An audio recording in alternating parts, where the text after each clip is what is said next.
Deliver time na gyud sa inahan. So excited kayo ang inahan kay makakwarta na gyud, mahalinan na gyud. So karon tulo ka sako ang atong i-deliver nga pipino.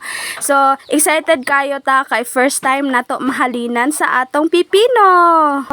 Medyo mangyod lisod ang dalan diri sa atua mga kainahan, pero sige lang dili na babag sa atong pagkugi. Kay tanan problema mapangitaan man og pamaagi. Kay ang lisod gyud nga sitwasyon is kanang nahigugma ka sa taong wa nahigugma nimo. Agay. Agoy ni ong-ong ang motor mga kainahan kay wala siya kahunat. So hunat pa na siya og maayo kay subidahon unya kargado ang iyang motor. Yes. Og dili lang kato ang akong ipanghinambog nga lisod nga dalan diri sa amo alabi nagpulpa ka naa pa isa ka dalan. So kani gipanpan ra namo kay guba lagi murag naughan nga sapa or naughan gyud siya nga sapa nga dalan. So amo apang gitulak ang motor kay ni ong-ong nasad mga kainahan.